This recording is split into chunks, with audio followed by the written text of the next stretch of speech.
E aí, rapaziada? Todo mundo em casa? Todo mundo bem?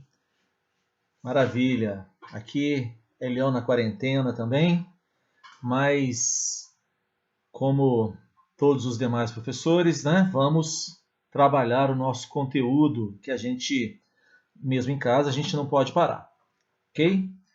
Então, hoje nós vamos para a nossa aula do módulo 5, que é sobre o bandeirismo e a interiorização. Né?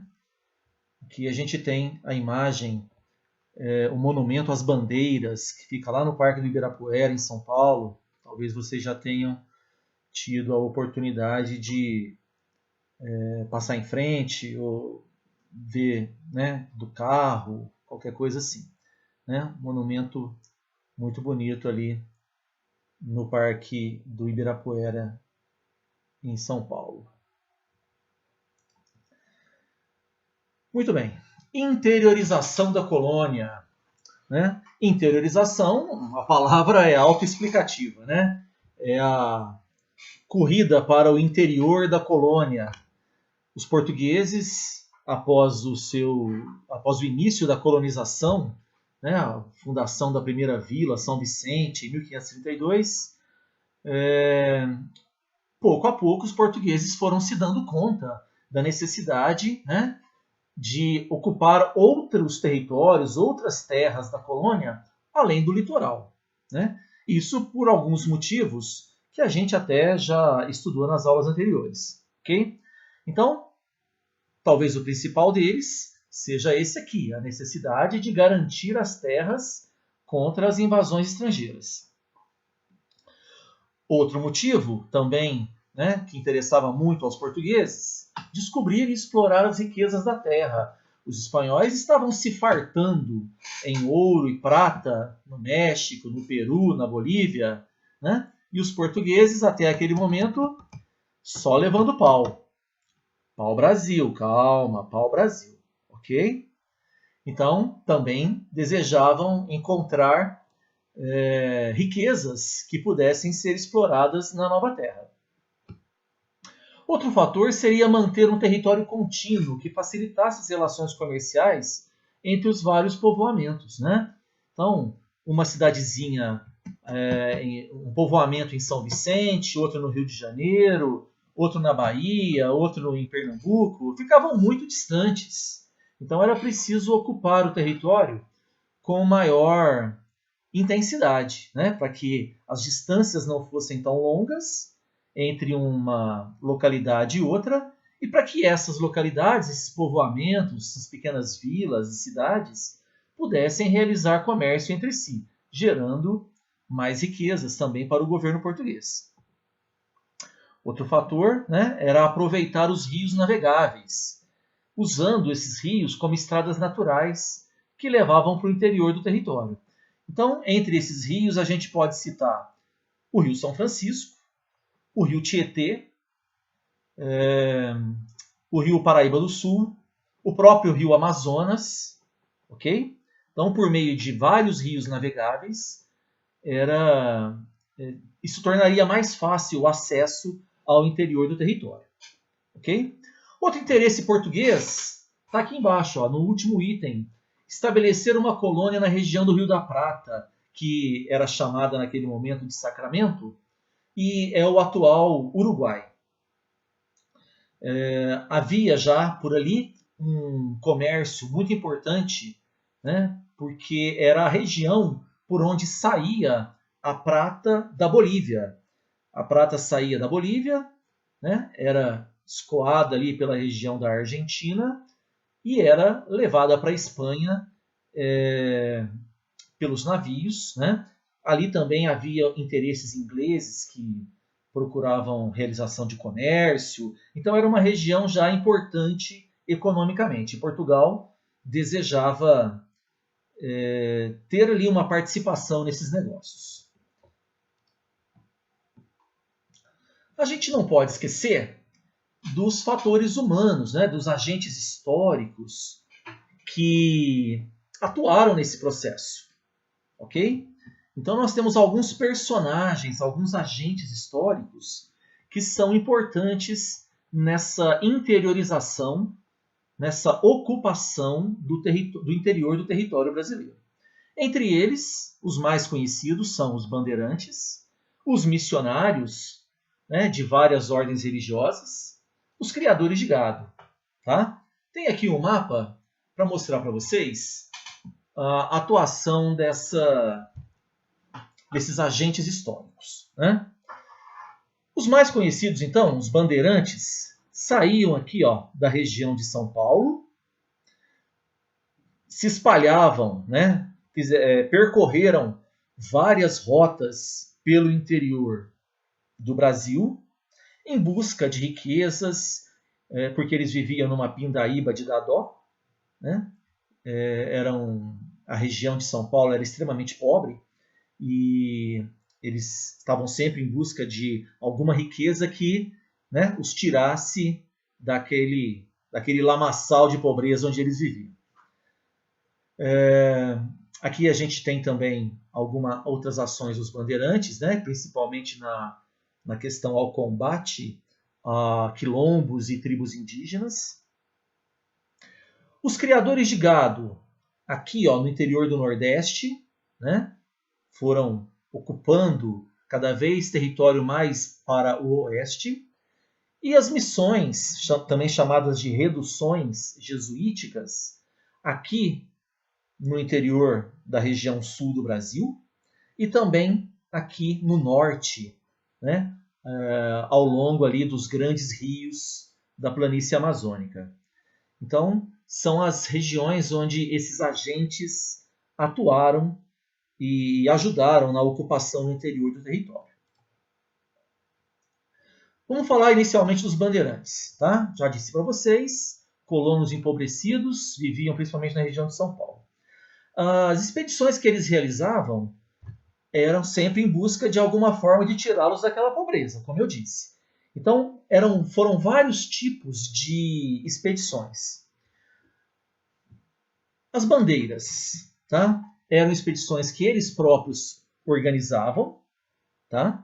Cada um juntava o pouco que tinha, se juntava numa turma de exploradores e iam em busca de ouro, de prata, diamantes, esmeraldas, né? Para aliviar suas carências econômicas, em busca de qualquer riqueza que melhorasse sua condição de vida. As entradas, da mesma forma que as bandeiras, eram expedições que iam para o interior em busca de riqueza, só que as entradas eram pagas pelo governo português, que pretendia realizar o reconhecimento do território, saber o que é que tinha no interior do território, se tinha e quais as possíveis riquezas minerais que esse território continha para explorá-las, logicamente. Tem aqui uma imagem do Antônio Parreiras, de 1910, o Caçador de Esmeraldas, né?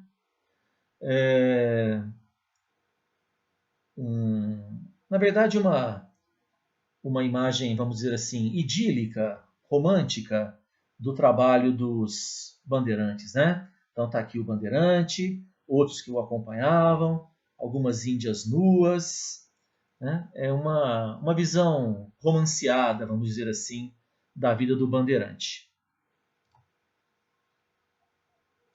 Além disso, bandeiras de apresamento, tá? Eram expedições que tinham como objetivo a escravização de indígenas, chamadas de negros da terra. As bandeiras de apresamento, estou colocando um vídeo extra aqui no portal para vocês, é o primeiro capítulo da minissérie A Muralha. Passou na Globo já há alguns anos atrás. Dá uma olhadinha, se quiser assistir o vídeo todo, ele tem 19 minutos, vale a pena para ver também um pouquinho da condição de vida dos bandeirantes. Mas os primeiros 6 minutos mostram o processo de apresamento dos índios, tá? Dá uma olhadinha lá, como que era feita a caçada e a prisão dos indígenas para torná-los escravos, ok? Dá uma olhadinha no vídeo, ele está aí como na parte dos extras aí do portal, ok? Muito bem. Continuando, então, além das bandeiras de apresamento, ainda havia mais um tipo de trabalho realizado pelos bandeirantes, que nós chamamos de sertanismo de contrato. Ok? Muitos bandeirantes prestavam seus serviços militares para vilas, cidades, fazendeiros que tinham problemas com quilombos ou com aldeias indígenas inimigas. Então, os bandeirantes eram contratados para destruir essas aldeias indígenas, para localizar, destruir os quilombos e, se possível, trazer de volta para as fazendas, para as cidades, os escravos que haviam fugido e que estavam refugiados nesses quilombos. O principal exemplo, né, desse sertanismo de contrato é o do Domingos Jorge Velho, que foi o bandeirante que, junto com mais alguns milhares de homens e canhões, atacou e destruiu o quilombo de Palmares. Palmares que bravamente resistiu, né, à sua destruição durante cerca de 100 anos. Palmares fica ali numa região chamada Serra da Barriga, entre Alagoas e Pernambuco. Ok? Então, esse é o principal exemplo que a gente tem do que era o sertanismo de contrato. Bom, além dos bandeirantes, a gente tem também os criadores de gado, que usaram o território inexplorado, né, do interior, inicialmente do interior do Nordeste, para começar a criação de gado. Gado esse que era usado para movimentar muitos engenhos e uma parte dele também usado para alimentação. Tá? Então, boa parte ali do interior do Nordeste foi ocupada por rebanhos e pelos vaqueiros. Regiões dos atuais Maranhão, Piauí, né, Ceará, Vale do São Francisco, que ficou conhecido como Rio dos Currais, várias áreas do Nordeste ocupadas com a criação de gado. Também tivemos criação de gado e, consequentemente, a ocupação do território no sul de Minas, principalmente para fornecimento de carne para as regiões mineradoras, né? Isso a partir do final do século XVII. Áreas também das regiões dos atuais estados de São Paulo e Paraná, e também o interior do atual Rio Grande do Sul, onde havia uma produção muito importante de charque, que abastecia também o sudeste brasileiro, principalmente na época da mineração, né? E se tornou uma importante atividade econômica ali no Rio Grande do Sul. Tem aqui um mapinha também da região Nordeste, olha só. Né? O gado, né? A gente vê aqui, ó, vamos dizer assim, a introdução do gado aqui, ó, na região do litoral, né? próxima às plantações de cana-de-açúcar. E ao longo do tempo, o gado vai ocupando o Vale do São Francisco. Tá? Faz esse arco aqui, ó, né? Essa volta é a região do Vale do Rio São Francisco. Okay? Ele deságua aqui, ó, aqui na divisa entre Alagoas e Sergipe. Tá? E aí ele foi se espalhando por outras regiões do Nordeste brasileiro também. Ok? Muito bem. E o último grupo, né? O último grupo de agentes históricos, personagens históricos desse momento de interiorização da colonização, foram os missionários, né? Principalmente os jesuítas.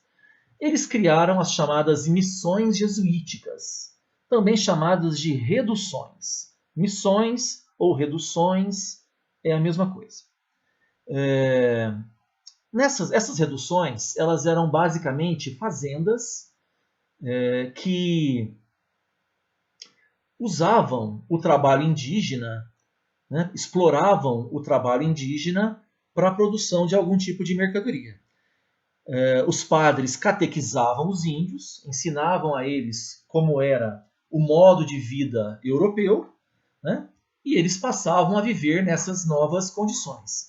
Então, no sul do Brasil, as reduções produziam principalmente erva mate, né? A erva era vendida e, através da sua venda, os padres conseguiam outros gêneros de subsistência que eles precisavam. Já no norte do Brasil, na região amazônica, o foco principal era a coleta das chamadas drogas do sertão, né? O que são essas drogas do sertão? São ervas aromáticas usadas para cozinhar, plantas medicinais, o cacau, castanha do Pará, guaraná, vários tipos de ervas que eram coletadas na floresta amazônica e que receberam o nome genérico de drogas do sertão.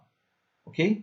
Esses produtos eram levados para a Europa e vendidos como especiarias. Aqui, ó, um mapinha sobre as missões religiosas instaladas no território brasileiro. Ok?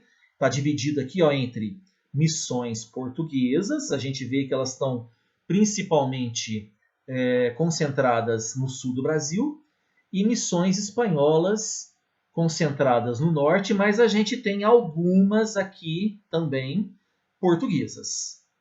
Ok? Então, por hoje era isso. Até a próxima.